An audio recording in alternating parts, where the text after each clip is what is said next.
Madam ಹೇಗಿದ್ದೀರಿ? ಆಗಲ್ಲ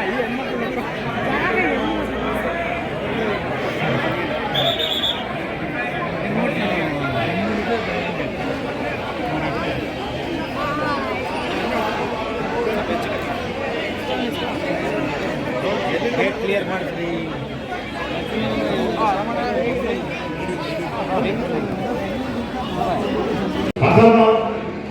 ಅವಿವೇಕಿ, ಮಾನಗೆಟ್ಟ, ಸ್ವಾಭಿಮಾನವಿಲ್ಲದಿರುವಂತಹ ಜನಪ್ರತಿನಿಧಿ ಮಾಡಿದಂತಹ ನೀಚ ಕಾರ್ಯದ ಖಂಡನೆಗೋಸ್ಕರ ನಾವೆಲ್ಲರೂ ಕೂಡ ಇವತ್ತು ಹೇಳಿದಲ್ಲಿ ಬಂದಿರುವಂಥದ್ದು. ಕಟ್ಟುವ ಪ್ರಕ್ರಿಯೆಯಲ್ಲಿ ತೊಡಗಿಸಿಕೊಳ್ಳಬೇಕಾದ ಎಲ್ಲ ಮಾನವೀಯ ಮನಸ್ಸುಗಳು ಇವತ್ತು ಈ ಧಿಕ್ಕಾರದ ಧ್ವನಿಯೊಡನೆ ನಾವು ಈ ಬಿಸಿಲಲ್ಲಿ ಬೆಳೀತಿರೋದು ನಮ್ಮ ಮಾರ್ಕೆಟ್ಟ ರಾಜಕಾರಣದ ಒಂದು ನಡೆಯ ಕಡೆಗೆ ಸನ್ನಡಿ ಹಿಡಿತಾರೆ. ಹೇಮಾವತಿಯಲ್ಲಿ ನಡೆದಂತಹ ಈ ಒಂದು ಅಸಹ್ಯಕರವಾದಂತಹ ಪ್ರಕರಣವನ್ನು ತೊಡೆದುಹಾಕಲಿಕ್ಕೆ ಕರ್ನಾಟಕದ ಎಲ್ಲ ಕಡೆಯಿಂದ ಹೋರಾಟದ ಸಾಗರದ ಅಲೆಗಳು ಇವತ್ತು ಹೇಮಾವತಿಯ ದಡಕ್ಕೆ ಅಪ್ಪಳಿಸ್ತಾ ಇದ್ದಾರೆ. ಹಾಗಾಗಿ ಇಲ್ಲಿ ಬಂದಿರುವ ಎಲ್ಲ ಸಂಗಾತಿಗಳಿಗೆ, ಹೋರಾಟಗಾರರಿಗೆ, ಸ್ನೇಹಿತರಿಗೆ ನಮನಗಳನ್ನ ಹೇಳ್ತಾ ಬಹಳ ಬೇಸರದಿಂದ ನಾಲ್ಕು ಮಾತುಗಳನ್ನ ಹೇಳಿ ಹೋಗ್ತಾ ಇದ್ದೇನೆ. ಇಲ್ಲಿ ಈ ಒಂದು ಸಾಗರದ ಅಲೆಗಳನ್ನ ಉತ್ಕೃಷ್ಟವಾಗಿ ಕಾಣುವಂತ ಕೆಲಸವನ್ನ ರಾಜ್ಯ ಸರ್ಕಾರ ಅಥವಾ ನಮ್ಮ ಕೇಂದ್ರ ಸರ್ಕಾರ ಮಾಡಿಕೊಂಡು ಒಂದು ಎಚ್ಚರಿಕೆಯ ಗಂಟೆಯನ್ನ ನಾವು ಇಲ್ಲಿ ಮಾತುಕತೆಗೋಸ್ಕರ ಇವತ್ತು ಹಾಸ್ಪಿಟಲ್ ನಾವು ಹೇಳ್ತೇವೆ. ನೀವು ತಿಳ್ಕೊಂಡಿರ್ಬೋದು, ಹೋಗ್ತಾರೆ ಅವನೇನ್ ಮಾಡ್ತಿದ್ದಾನೆ ಮಹಾಕಾರ್ಯ ಜನಂದಾರಿ ತಪ್ಪೈ ಮಾಡ್ತಿದ್ದಾನೆ ಅಂತ ನಿಮಗೆಲ್ಲ ಅನಿಸ್ತೇವೆ. ಅಂತಹ ಜನಗಳಿಂದ ನಾವು ಇವತ್ತು ಆಡಳಿತ ಮಾಡ್ತಿದ್ದೇವೆ. ಅದು ರಾಜ್ಯ ಸರ್ಕಾರದವರು ಇದೆ, ಅದೇ ರೀತಿ ಕೇಂದ್ರ ಸರ್ಕಾರದವರು ಇದೆ. ಸ್ನೇಹಿತರೆ, ಬಹಳ ನೋವಾಗ್ತದೆ ಈ ಒಂದು ಕಾರ್ಯಕ್ರಮವನ್ನ, ಈ ಒಂದು ನೂತನ ಅನುಸಂಧಾನವನ್ನ ನಮ್ಮ ಸರ್ಕಾರದ ನೇತೃತ್ವ ಮಾಡಬೇಕಾಗಿದೆ.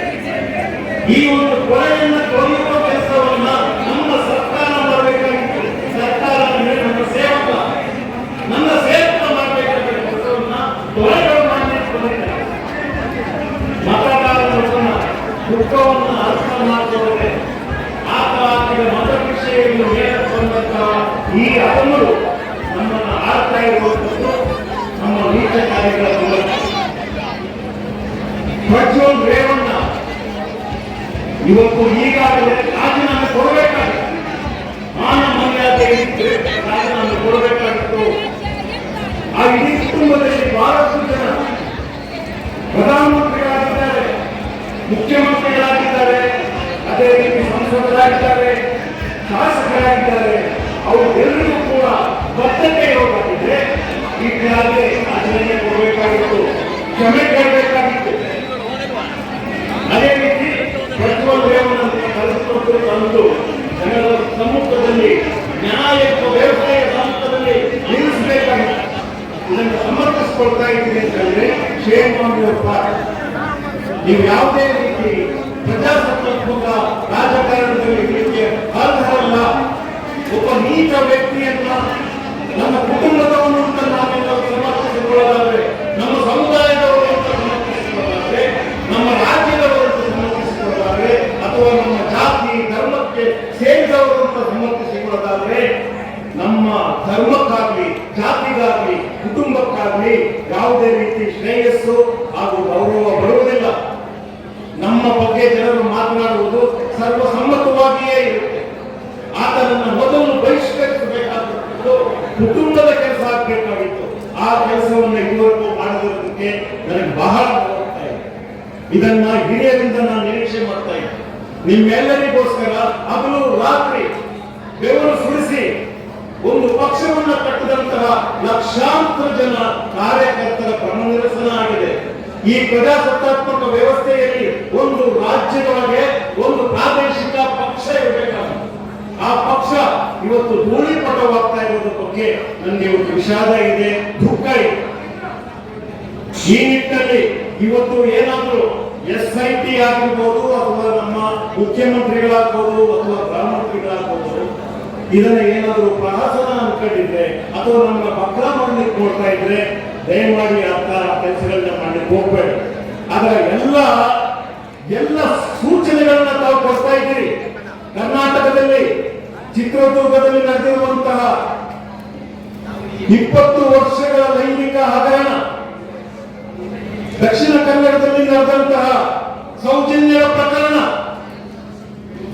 ಅದೇ ರೀತಿಯಾಗಿ ಹಾಸನದಲ್ಲಿ ನಡೆದಿರುವಂತಹ ಈ ಮಹಿಳೆಯರ ಮೇಲಿನ ದಬ್ಬಾಳಿಕೆಯ ಅತ್ಯಾಚಾರದ ಪ್ರಕರಣ, ಇದರ ಸುತ್ತ ನಡೆದಿರುವಂತಹ ಅದೆಷ್ಟೋ ಅತ್ಯಾಚಾರಗಳು ಹಾಗೂ ಕೊಲೆಗಳು, ಇವುಗಳನ್ನ ತಾವು ಯಾವ ರೀತಿಯಲ್ಲಿ ಹ್ಯಾಂಡಲ್ ಮಾಡ್ತಾ ಇದ್ದೀರಿ ಅನ್ನುವಂಥದ್ದನ್ನ ನಾವು ಬಹಳ ಸೂಕ್ಷ್ಮವಾಗಿ ನೋಡ್ತಾ ಇದ್ದೇವೆ.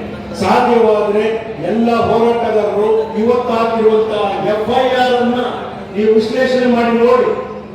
ಒಂದು ಸ್ಟೇಷನ್ ಬೇರಲ್ಲಿ ಹೊರಗಡೆ ಬರುವಂತಹ FIR ಇದನ್ನ ಹಾಕಿರುವಂತದ್ದು ನಮ್ಮ ಸರ್ಕಾರದ ಅಧಿಕಾರಿಗಳು. ಇವತ್ತು 1 ತಿಂಗಳ ನಂತರದಲ್ಲಿ ಒಂದು ಆಸ್ತಿಯನ್ನು ಎತ್ಕೊಂಡು ಹೋಗ್ತಾರೆ. SIT ಅವ್ರಿಗೆ ಹೇಳ್ತಾ ಇದ್ದೇನೆ, ಆ ಹಾಸಿಗೆಯಲ್ಲಿ ಕನಿಷ್ಠ ಪ್ರಜ್ವಲ್ ರೇವಣ್ಣನ ಒಂದು ಕೂತು ಇರುವಾಗ ನೋಡ್ಕೊಳ್ಳಿ, ಬೇರೆ ಯಾವ ಕೂತು ಬರಲಾಗಿ ನೋಡ್ಕೊಳ್ಳಿ. ಬೇರೆಯವರ ಕೂತು ಇತ್ತು ಅಂತ ಖಂಡಿತವಾಗಿ ಹೇಳಬೇಡಿ. 1 ತಿಂಗಳ ನಂತರ ನಡೆಸುವಂತಹ ನಡೆ ಇದು.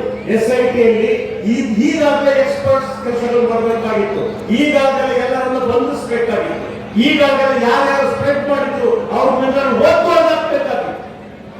ಈ ಕೆಲಸವನ್ನು ಇನ್ನೂ SIT ಮಾಡಲಿಲ್ಲ. ನೇತಾರರು ಅಹರ್ನಿಶಿ ಹೋರಾಟ ಮಾಡ್ತಿರುವಂತಹ ದಕ್ಷಿಣ ಕನ್ನಡದಲ್ಲಿ ಅಥವಾ ನಮ್ಮ ಕರ್ನಾಟಕದ ಉದ್ದಗಲಕ್ಕೂ ಹೋರಾಟ ಮಾಡ್ತಿರುವಂತಹ ಹೋರಾಟಗಾರರನ್ನು ನಿರ್ಲಕ್ಷ್ಯ ಮಾಡಿ ಸುಮಾರು 350 ಪ್ರಕರಣಗಳನ್ನ ಫೇಸ್ ಮಾಡ್ತಿರುವಂತಹ ಒಬ್ಬ ಶ್ವೇತಾಂಬರಿಯ ಮುಂದೆ ಹೋಗಿ ಕೈ ಕಟ್ಕೊಂಡು ನಿಂತ್ಕೊಳ್ಳುವಂಥದ್ದನ್ನ ನೋಡಿದಾಗ ಇವರ ನಮ್ಮ ನಾಯಕರು ನಿಮ್ಮಿಂದ ನಾವು ಏನನ್ನು ನಿರೀಕ್ಷೆ ಮಾಡಬಹುದು ಅಂತ ಅನ್ಸುತ್ತೆ.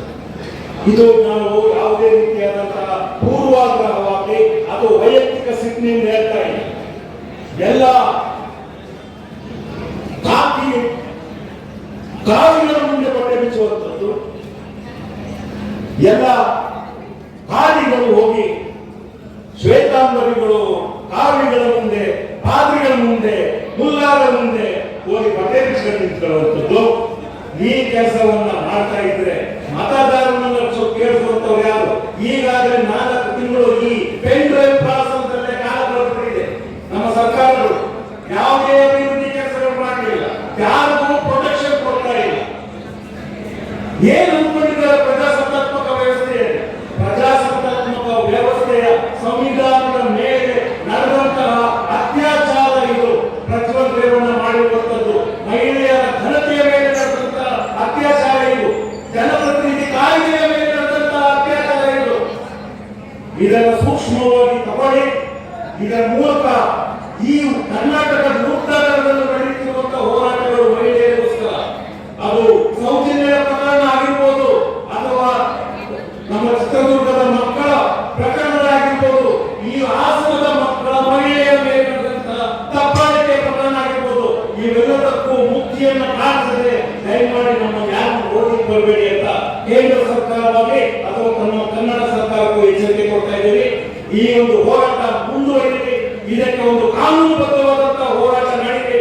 ಇದರ ಒಂದು ವಿಶ್ಲೇಷಣೆ ನಡೆಸಿಕೊಂಡು ನಾವೆಲ್ಲರೂ ಕೂಡ ಹೋರಾಟವನ್ನು ಮಾಡುವಂತ ಅಗತ್ಯ ಇದೆ ಅಂತ ಹೇಳ್ತಾ ಈ ಒಂದು ವೇದಿಕೆಯಲ್ಲಿ ಮಾತಾಡಲಿಕ್ಕೆ ಅವಕಾಶ ಕೊಟ್ಟಂತ ನೀವೆಲ್ಲರಿಗೂ ಕೈ ಮುಗಿದು ನಮಸ್ಕಾರ ಮಾಡಿ ನನ್ನ ಮಾತು ಮುಗಿಸ್ತಾ ಇದ್ದೇನೆ. ನಮಸ್ಕಾರ.